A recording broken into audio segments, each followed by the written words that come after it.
పండగ అంటే happiness, happiness అంటే అన్విత. అందరికీ సంక్రాంతి శుభాకాంక్షలు. Anvita it's not just about building homes. At Anvita it's about building happiness. నమస్తే. తెలంగాణ రాష్ట్ర వ్యాప్తంగా జిల్లాల పునర్విభజన మీద చర్చ జరుగుతున్నది. రాజకీయ విశ్లేషకులు, సీనియర్ జర్నలిస్టులు, ప్రతిపక్షము, విపక్షము, అధికార పక్షం అందరూ కూడా ఈ జిల్లాల పునర్విభజన మీదనే డిస్కషన్ జరుగుతోంది. ఓవైపు ప్రతిపక్ష పార్టీ అయినటువంటి మాజీ మంత్రి కేటీఆర్ మాత్రం పాత జిల్లాల్ని టచ్ చేసినా, రద్దు చేసినా అగ్గి రాజేస్తామంటూ సవాల్ విసురుతున్నాడు రాష్ట్ర ప్రభుత్వానికి. మరోవైపు మున్సిపల్ ఎన్నికల్లో రాష్ట్ర ప్రభుత్వము ట్రాన్స్జెండర్లకు కూడా అవకాశం ఇవ్వబోతున్నట్టుగా ఒక ప్రకటన చేసింది. వాళ్ళు పాలాభిషేకం కూడా చేస్తున్నటువంటి పరిస్థితి.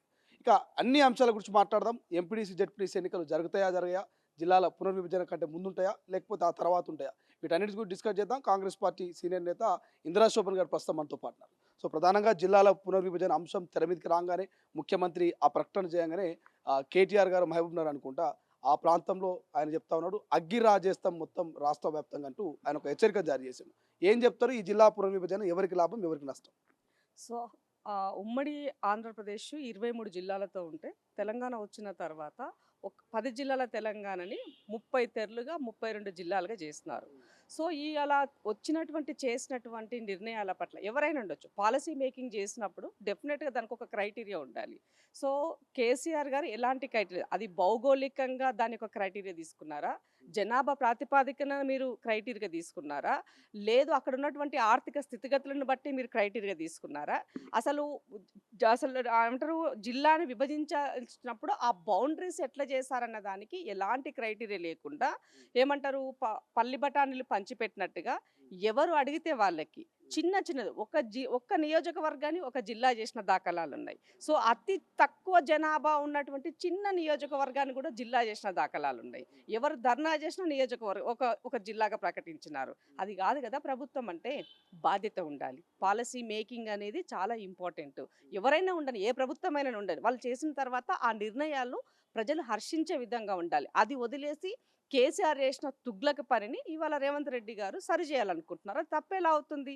సో తెలంగాణలో ఒక హిస్టరీ, ఆ హిస్టరీని మనం ఎలా చేసాము జిల్లాలు. వాస్తవానికి పార్లమెంటుకు ఒక జిల్లాని చేస్తే సరిపోయేది. 17 పార్లమెంట్లో. సో 17 జిల్లాలుగా చేసుకుంటే బ్రహ్మాండంగా ఉండేది. పరిధి గింతంతా చేసి కలెక్టర్కి ఏం చేయాలో తెలియట్లేదు, ఆర్డీఓ ఏం చేయాలో తెలియట్లేదు. ఒకప్పుడు కలెక్టర్ అంటే ఒక వాల్యూ ఉండేది. సో ఇవాళ మీరు ఎట్లా చేస్తున్నారు, కలెక్టర్ పని, ఆర్డీఓ పని కలెక్టర్ చేసే పరిస్థితికి వచ్చింది. సో అంటే జిల్లాలు విస్తీర్ణ తక్కువైనప్పుడు వాళ్ళు కూడా పని తగ్గిందంటారు. సో ఇప్పుడు పని అనే దానికి వాళ్ళ యొక్క పరిమితులు, విధులు, విధానాలు కూడా ప్రాపర్గా ఇవ్వాల్సిన అవసరం ఉంది. సో నీకు చాలా దాని యొక్క డెస్టినీ అనేది తగ్గిపోయింది కదా. తగ్గిపోయినప్పుడు ఆటోమేటిక్గా ఉన్నటువంటిది కూడా తేలిపోతుంది. ఏం పని లేకుండా ఎక్కడికక్కడ మీరు ఏమంటారు బిల్డింగ్లు కట్టి, కాంప్లెక్స్లు కట్టి వదిలేశారు తప్ప సో పాలనా పరంగా ప్రజలకి సౌలభ్యంగా పాలన అందించే దాంట్లో మీరు ఫెయిల్ అయినారని చెప్పాల్సిన అవసరం ఉంది. కేటీఆర్ ఏమంటుండో అగ్గిరా చేస్తాము ఒకవేళ టచ్ చేస్తాను అంటున్నారు. సో కేటీఆర్ వ్యాఖ్యలకో లేకపోతే ప్రతిపక్షాల కామెంట్స్కో తెలియదు కానీ ప్రజల్లో కూడా కొంత కన్ఫ్యూజన్ ఉంది. ఇప్పుడు జోగులాంబ గద్వాల మా జిల్లా ఉంటుందా పోతా అనొకరు, ములుగు మా జిల్లా ఉంటుందా పోతా అనొకరు, ఇట్లా ఒక్కొక్కరు ఒక్కొక్క రకమైనటువంటి కన్ఫ్యూజన్లో క్రియేట్ అవుతున్నారు. ఎందుకంటే ఒక రకమైనటువంటి పరిపాలనకు వాళ్ళు అలవాటయ్యారు ఈ 5-10 ఏళ్ల పాటు. సో నిజంగా ఇటువంటి జిల్లాల్ని మీరు తీసేస్తారా, మారుస్తారా? ఇప్పటికిప్పుడు అయిపోయే అవకాశం ఉందా? కేటీఆర్ చదువుకున్న వానికి కనీసం ఇంత బుర్రలో ఇంత గుజ్జు ఉండాలి. ఆ గుజ్జు పోయింది కాబట్టి ఇవాళ ఇలాంటి ఆరోపణలు చేస్తున్నారు. ఇవాళ ప్రజలు రెచ్చగొట్టే విధంగా అగ్నిగుండం చేస్తామంటే ఎందుకు అగ్నిగుండం చేస్తావు? ఒక బౌండరీస్ సరి చేస్తే దాన్ని అగ్నిగుండం ఎట్లయితుంది అంటున్నాం. ఒక కమిషన్ వేసి సర్వే చేసి సర్వే రిపోర్ట్ ప్రకారంగా ఇవాళ దాన్ని చేయాలని ముఖ్యమంత్రి గారు అనుకుంటున్నారు. సో ఒకటి మీకు ఒక ఎగ్జాంపుల్ ఇస్తా. ఇవాళ కాంగ్రెస్ యొక్క పెద్ద నాయకులకు ఎవరైతే ఉన్నారో ఏ జిల్లాలు ఎవరెవరికి పట్టున్నదో ఆ పట్టున్న జిల్లాలను పూర్తిగా విడగొట్టేస్తున్నారు.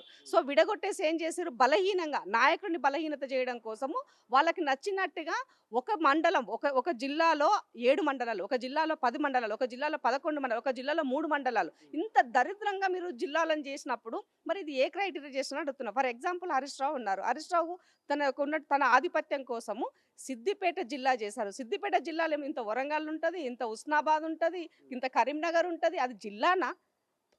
ఎక్కడెక్కడన్నా కనీసం మనం శానిటరీ అనేది ఉండాలి. ఇంత మెదక్ ఉన్నది. సిద్దిపేట జిల్లా అంటే 3 జిల్లాలతో ముడిపడి ఉన్నటువంటి, 3 ఉమ్మడి జిల్లాలతో ముడిపడి ఉన్నటువంటిది ఒక సిద్దిపేట జిల్లా చేశారు. సో మరి దానివల్ల ఏమైంది అంటే హరీష్ రావు గారి యొక్క కేసీఆర్ గారి యొక్క ఆధిపత్యము పెత్తనం పెంచుకోవడం కోసం మీరు చేసినారని చెప్పాను. ఇవాళ వరంగల్ ఉంది. వరంగల్ ఎన్ని చేస్తారు? 4 చేస్తున్నారు వరంగల్ని. మహబూబ్నగర్ ఉన్నది, ఎన్ని చేస్తున్నారు మీరు అక్కడ? సో ఇట్లా చెప్పుకుంటా పోతే ఏ జిల్లాను కూడా మీరు ప్రాపర్గా ప్రామినెంట్గా చేయలేదు. సో ఒక అశాశ్వతంగా ఉండే విధంగా మీ నిర్ణయాలు జరిగాయి కాబట్టి ఆ నిర్ణయాలు సరిచేయాల్సినటువంటి బాధ్యత ఇవాళ కాంగ్రెస్ ప్రభుత్వం తీసుకుంది. సో రేవంత్ రెడ్డి గారు దానికి సంబంధించిన ఒక జడ్జి ద్వారా తీసుకున్నప్పుడు డెఫినెట్గా క్రైటీరియా ఉందో కొన్ని క్రైటీరియా పెడతారు, ప్రజా కోర్టులో దాని వాటి గురించి డిస్కషన్ చేస్తారు. సో దాని మూలంగా దాని ద్వారానే పనులు జరుగుతాయని చెప్పారు. సో మీకు ఎక్కడైనా అభ్యంతరాలు ఉంటే చెప్పండి. సో జిల్లాలు మీకు ఇష్టారాజ్యంగా మీరు చేసి రాజకీయ కోణంలో మీ యొక్క లబ్ధి కోసము స్వార్థం కోసం చేసిన దాన్ని సరి చేయాలనుకుంటున్నాం. తప్పేలా అవుతుంది? నిజంగానే ఇవాళ మేము కూడా అలాంటి రాజకీయ స్వార్థంతో ఏమైనా పని చేస్తే డెఫినెట్గా ప్రజలు గమనిస్తారు కదా. సో అది వదిలేసి వాళ్ళు ఇందాక వాళ్ళ పార్టీకి సంబంధించినటువంటి ఎక్స్ఎమ్మెల్యే ఒక ప్రెస్ మీట్ పెట్టినాడు. అవగాహన లేనటువంటి వ్యక్తి ఎవరు ఎన్ని జిల్లాలు చేశారో తెలియనటువంటి వ్యక్తితోనో ప్రెస్ మీట్ పెట్టి మాట్లాడిస్తున్నారు. ఇది ఒక్కసారి ఈ క్లిప్ మీరు వినండి, అర్థమవుతుంది మీకు. ఈయన మెతుకు ఆనంద్ అని చెప్పేసి మొన్న ఎక్కడో వింటున్నా నేను, కేసీఆర్ గారు ఆనవాళ్లు తీసేయాలనేటటువంటి ఉద్దేశం చేత ప్రజల కొరకు పరిపాలనా సౌలభ్యం కోసము 33 జిల్లాలను రేవంత్ రెడ్డి గారు చేస్తే, రేవంత్ రెడ్డి గారు 33 జిల్లాలు, ఇది ఆయనకున్నటువంటి అవగాహన. ఇలాంటి సన్యాసులతోన ప్రెస్ మీట్లు పెట్టేసి కాంగ్రెస్ పార్టీని కాంగ్రెస్ ప్రభుత్వాన్ని దుమ్మెత్తి కేసీఆర్ చేసిన 33 జిల్లాలని రేవంత్ రెడ్డి చేసిన అని చెప్తా ఉన్నాడు.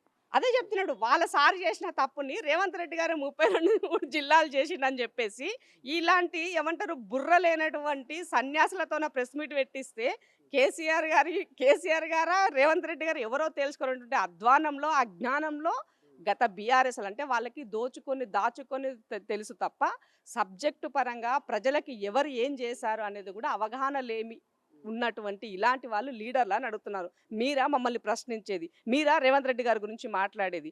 మీరా సిట్టు గురించి మాట్లాడేది?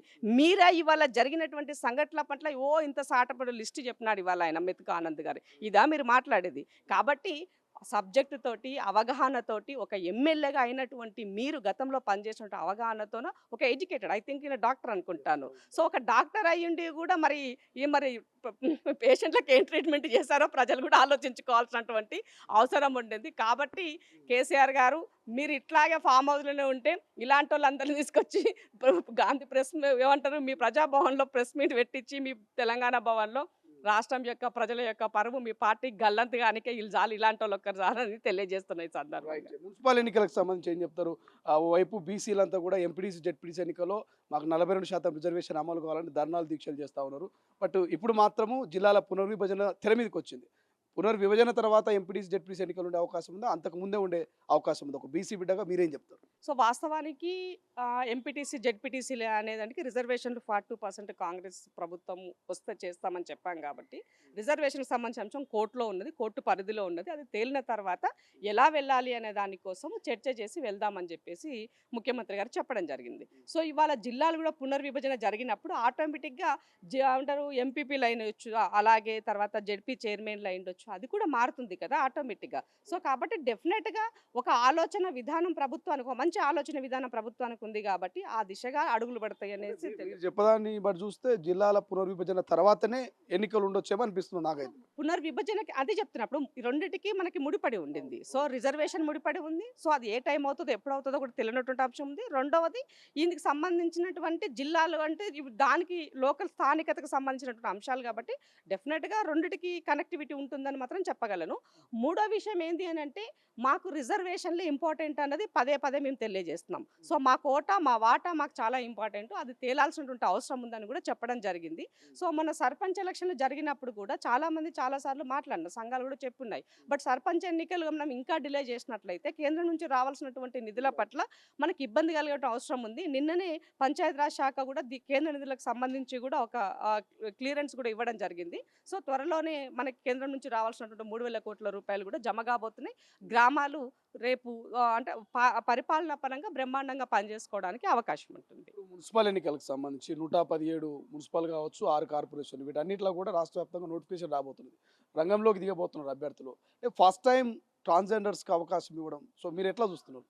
సో రేవంత్ అన్న ముఖ్యమంత్రి అయిన తర్వాత మొదటి నుంచి కూడా ట్రాన్స్జెండర్స్కి మంచి వాళ్ళకి ఒక సొసైటీలో వాళ్ళని కనీసం మినిమం మనుషులాగా గుర్తించారు. వాళ్ళని చాలా తక్కువగా వాళ్ళని చూస్తారు. అలాంటిది ట్రాన్స్జెండర్లకి ఈ ప్రభుత్వం పాలనా పరంగా వాళ్ళకి అవకాశాలు ఇవ్వాలనుకుంది. సో ప్రజల్లో వాళ్ళకు సామాజికంగా ఒక భద్రత కల్పించాలనుకుంది. కాబట్టి వాళ్ళు మోరోవరు ట్రాన్స్జెండర్స్ చాలా స్ట్రాంగ్గా ఉంటారు. స్ట్రాంగ్ అంటే ఐ మీన్ వాళ్ళు బలమైనటువంటి శారీరక ఉన్నటువంటి అదితో ఉంటారు. కాబట్టి వాళ్ళ సర్వీసెస్ని ఇవాళ పోలీసు ఎక్కడైతే మనం ట్రాఫిక్ కూడలు ఉన్నాయో ఆ కూడల దగ్గర వాళ్ళ యొక్క సర్వీస్ని ఉపయోగించుకోవాలని చెప్పేసి ఆల్రెడీ ప్రభుత్వం నిర్ణయం తీసుకుంది. వాళ్ళు డ్యూటీలో కూడా జాయిన్ అవ్వడం జరిగింది. సో దాని ద్వారా సమాజంలో వాళ్ళకు ఒక గుర్తింపు, అంటే జనరల్గా ట్రాన్స్జెండర్లు అంటే వీళ్ళు యాచించుకున్నటువంటి వాళ్ళు, ఒక రకమైనటువంటి వృత్తి చేస్తారు వీళ్ళు అనేది వాళ్ళపైన చిన్న చూపు ఉంది. సో వాళ్ళకి ఎప్పుడైతే సమాజంలో సొసైటీలో మనం గుర్తించినప్పుడు వాళ్ళకి ఆటోమేటిక్గా ఆ పనిని మనం కల్పించినప్పుడు వాళ్ళలో ఉన్నటువంటి ఇంకొక దగ్గర దొంగతనాలకు సంబంధించిన విషయాల పట్ల కూడా వాళ్ళపైన అభండాలు వేసినటువంటి సందర్భాలు కూడా మనం చూసాం. సో ఇవన్నీ కూడా తగ్గుతాయి దీని ద్వారా. సో ప్రభుత్వము వాళ్ళని బాధ్యత, ఒక సామాజిక బాధ్యతగా వాళ్ళకి ఉద్యోగ కల్పన చేయడం అన్నది చాలా మంచి నిర్ణయం. అలాగే రెండో స్టెప్గా రాజకీయ కోణంలో కూడా వాళ్ళకి రాజకీయ అవకాశాలు కల్పించడం కోసం వచ్చే మున్సిపల్ ఎన్నికల్లో వాళ్ళకి కార్పొరేటర్లుగా కౌన్సిలర్లుగా అవకాశం ఇస్తామని ముఖ్యమంత్రి చెప్పడం అనేది చాలా హర్షణీయమైనటువంటిది. సో అనగారినటువంటి వర్గాలలో ఉన్నటువంటి ట్రాన్స్జెండర్స్ని ఇవాళ ఈ సమాజంలో వీళ్ళు కూడా మనుషులే, వీళ్ళకు కూడా సమాజంలో ఒక విలువ ఇవ్వాలి, వాళ్ళకు బాధ్యతను కల్పించాలని ప్రభుత్వం తీసుకున్నటువంటి దానికి నేను ఒక ఉమెన్గా నేను హర్షిస్తున్నాను. సో ప్రభుత్వం అంటే అదే కదా, పాలసీ మేకింగ్ అంటే ఎవరు చేయనటువంటి పనులు మనం చేసినప్పుడే అది ప్రభుత్వంలో ఒక ఐడెంటిటీ అనేది మనకి ఏర్పడుతుంది. సో ఈ ప్రభుత్వము ప్రజాపాలన ప్రభుత్వం అని చెప్పడానికి ఇలాంటి కొన్ని ఎగ్జాంపుల్స్ సరిపోతాయి నేను అనుకుంటున్నాను. అందుకని ట్రాన్స్జెండర్స్ అయినా, ఉమెన్ అయినా, ఉమెన్ ఎంపవర్మెంట్ అయినా, సో ఇవాళ నిరుద్యోగ యువతకైనా, తరాల స్టూడెంట్స్కైనా కూడా, ఎస్సీ ఎస్టీ బీసీల రిజర్వేషన్లకు సంబంధించిన అంశాలైనా వీటన్నింటి పట్ల, సో పేదవాడి పట్ల, అణగారిన వర్గాల పట్ల ఒక సామాజిక కోణంలో ఒక విలువని ఇచ్చినప్పుడు మాత్రమే అది నిజమైన సక్సెస్ ప్రభుత్వంగా మనం చెప్తాం. కాబట్టి రేవంత్ రెడ్డి గారు క్రింద నుంచి వచ్చినటువంటి వ్యక్తి కాబట్టి, కష్టాలు తెలిసినటువంటి వ్యక్తిగా ఇవాళ ప్రతి ఒక్కొక్కటి సరి చేసుకుంటూ ముందెళ్తున్నారని చెప్పడానికి చాలా సంతోషంగా ఉంది. Right, thank you so much. ఇది జిల్లాల పునర్విభజన అనేది కేవలం పరిపాలనా సౌలభ్యం కోసమే, ప్రజల అభివృద్ధి కోసమే, కేవలం వీటి కోసం మాత్రమే జిల్లాల పునర్విభజన జరుగుతూ ఉంది. గతంలో ఇష్టారీత్యా మండలాలు, జిల్లాలు చేసినటువంటి పరిస్థితి కాబట్టి సో ప్రతిపక్షాలు ఒక్కసారి ఆలోచించాలి, సహకరించాలనే రీతిలో ఒకసారిగా ఇంద్రాశోభన్ గారు చెప్తున్నటువంటి పరిస్థితి. మరోవైపు మున్సిపల్ ఎన్నికల్లో కూడా ట్రాన్స్జెండర్స్కు ఫస్ట్ టైం రాష్ట్ర ప్రభుత్వం అవకాశం ఇస్తూ ఉంది కాబట్టి సో నిజంగానే చాలా పరిపాలన దిశగా ముఖ్యమంత్రి ముందుకు పోతా ఉన్నాడు, ముందు చూపుతున్నటువంటి ఒక కోణం అయితే అర్థమవుతా ఉంది. చూద్దాం ఎంతవరకు ఈ రిజల్ట్ అనేది రాష్ట్ర ప్రభుత్వానికి బెనిఫిట్గా మారబోతుంది ఫ్యూచర్లో అనేది. కెమెరా పర్సన్ అజయ్తో శ్రీశైలం, తొలి వెలుగు, హైదరాబాద్. అసలైన తొలి వెలుగు. ఫాలో వాట్సాప్ @తొలి వెలుగు అఫీషియల్.